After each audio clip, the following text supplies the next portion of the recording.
Hello everyone. My intention behind doing this Christmas Blueprint webinar is for me to say a big, massive thank you to all of my clients and supporters of my work across all of the social media platforms. I've gotten a lot of emails recently and conversations happening on the page with regard to challenges around this Christmas. We're all facing one of the most different Christmases we've ever had in all of our lives. So I've put together a couple of slides to share some information that I feel really strongly about for this Christmas so that you can empower yourself to have the best possible Christmas that you can under the circumstances. So let me share what I have gone on here now and we'll get going. So this is your Christmas I Am Positive Mindset Blueprint according to moi. So let's go. So the first thing is that we need to acknowledge the positives and the negatives of COVID-19. So one of the biggest negatives of COVID-19 is that we are experiencing isolation, and there's a lot of us that feel really lost right now. And we're going to have to spend Christmas apart from a lot of people that we generally would see every single Christmas, no matter what. And there's traditions built and there's expectations built into the fabric of your families and the fabric of all of your relationships. The one positive thing that I know for sure from speaking to my clients since March 12th this year is that for the first time ever, possibly, COVID-19 has brought some stillness and quietness so that we can actually think about what the things that are important to us, what is important, who is important. So maybe, I know it's a busy time of year now, but maybe during the year you've had an opportunity to be able to really evaluate those things. Who is important to me? What is important to me? What experiences do I want to have that are important to me? Okay. So it's very important that we look at these things evenly. If we're constantly focusing on the negative, we're going to expand that and attract in more negative, and we can't be having that. So if we're going to focus on the negative, we have to be fair and look at the positives too. Okay. So sometimes we have to say no to certain people in order to keep us safe and make sure that us and our families are taken care of. And I know that a lot of us experience the disease to please. However, I'm going to try and give you some tools to be able to get over that for Christmas 2020. So if you are not strong enough right now, and hopefully you're taking steps towards becoming strong enough, if you're not strong enough right now to be able to say the word no when somebody asks something of you in the next 10 or 15 days, you can always say something like, can I get back to you on that? Or can you just leave that with me for a while? There's 100 different ways to be able to say no without saying no. And when you do say, if you do say no, or if you do put in one of those statements that's going to put time and space between you making that decision and coming back to that person, when you do say that, the next thing that's going to happen is an uncomfortable silence. And growth only happens in discomfort. So let the uncomfortable silence permeate throughout the room. Do not fill the silence with making excuses or possibly saying yes or trying to take the awkwardness out. The awkwardness is where everybody learns. So sometimes what I have to do in an awkward situation is count to 10 or 15 or sometimes to 30 in my mind so that I don't speak. Okay. So when you've delivered your message, drop it. Okay. And let the silence permeate. Now, really important to document, write them down. I don't want them documented in your head. I want them documented on a piece of paper. Please God, in your journal.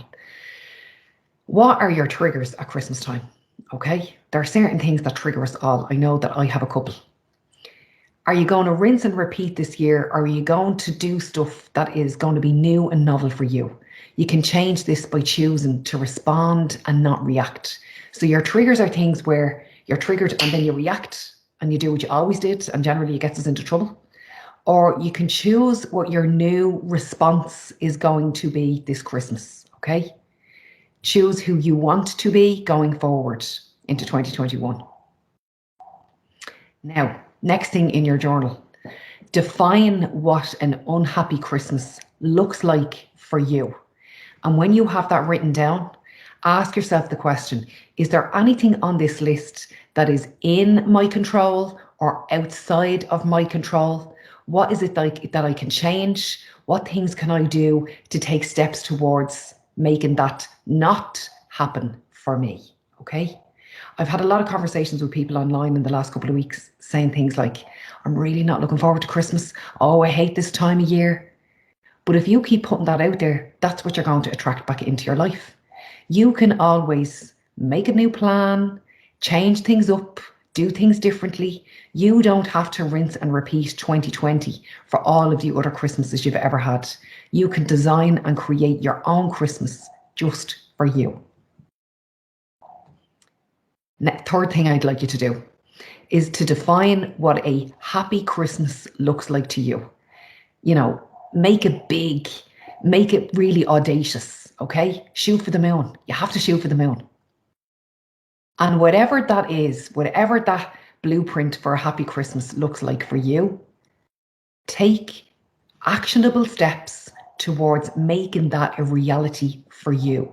It is possible. If you can think of it up here, it can happen out there. I know there's an awful lot of things that are outside of our control. The things that I'm referring to here are the things that are inside your control, which generally involves using the word no. Okay, define what your old normal was and your new normal. That's what we were just doing there, okay? I want you to be fully aware that this is a conscious choice. If you're going to rinse and repeat, you're choosing that. But if you want to create a new normal, that is also a choice. But you need to take action and you need to use your voice in order for change to occur.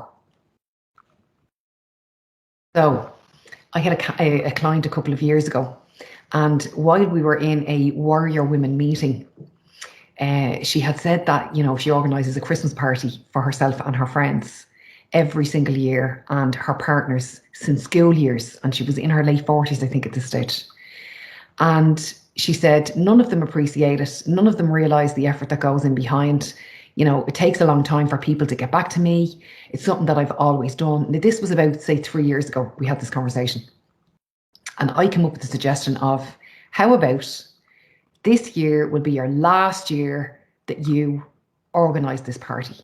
And when you organise this party, you can stand up, you can lift your champagne glass, you can make your little announcement and say, guys, you guys think that this is our regular Christmas party. However, this year, it's actually my retirement party of organising this gig. I've really enjoyed doing it so far. However, it's gotten a little bit too much for me. So I'd like to be able to hand the reins over to everybody else or a volunteer who might like to take over organising this every single year. Thank you so much for your support. But this will be the last time that I organise this. So I would like for you to take that tool and apply that to your life in any way you find fit. It doesn't have to be Christmas. It could be a birthday or an anniversary or some expectation whereby it's something that you've always done and you don't want to do it anymore. And guys, it's okay to do a U-turn. It's okay to change your mind. And it really is okay for you to say no. It is okay for you to share the burden of the responsibilities that you have in your life to people who truly care about you. And I know that this girl, her pals were a little bit taken aback. However, there was a lot of them that supported her and said, you know what, fair play, we don't know how you do it every year. Yep, we'll take a turn. So they all take it in turns now. So it's fair and it's even, and there's no more expectations on that one person. Okay. Accepting positive change is okay. I had a meeting locally with some women recently, and we were talking about this exact topic. We were talking about planning Christmas. And they were saying, you know, their adult children have a lot of expectations on them and they really don't want to change things up for fear of letting them down. And what we discovered is that the things that they wanted to change for themselves in a positive way, their adult children actually wanted to change too, but they were afraid to ask. So you would be surprised that when you put the feelers out there and sow the seeds of changing things up for Christmas, You might actually be met with a pleasant surprise of people saying, "Whew, thank God we didn't want to do that either." But even if they don't, that's okay too. We have to have positive changes that suit us, because what ends up happening is that we end up resentful. We end up getting anxious on the build up to an event, and then we're exhausted afterwards and we haven't enjoyed it at all. Okay. But that is a choice. So accepting positive change is really okay. Now, very proud of my little Christmas tree, I have to tell you. So one of my last questions will be, who do you really, really want to spend Christmas with? What do you really, really want to do this year? When do you want to do it? And where do you want to do it?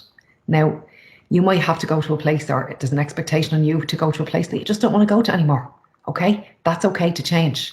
It's okay to change the days that you do things. It's okay to change what you do. And it really is okay to change up who you do it with. Okay? So that's your Christmas tree questions that I wanted to ask yourself. Who, what, when, and where. Now, keep your eye on the prize, guys. The end result here is your happiness and you being fulfilled. I am not in the business of helping create selfish people, but I am in the business of helping create self-full people first. Because when you fill your own cup first, that's when you are fully able to hand over part of yourself to others. You have to be number one and everybody else has to follow, because an empty sack won't stand. And if you don't fill your cup up, your cup won't run over. You need to fill your cup up so much that it runneth over. The cup is for you and what's on the saucer is for everybody else. So I hope that one or two of these tools are useful to you this Christmas. It has been an extraordinarily challenging 2020. I want to thank every single one of you for your support online, in business and personally. And I wish you all a magical Christmas and all of the very best for 2021. And let's just rise up and support each other a little bit more through this really challenging time. Take it easy. Slán.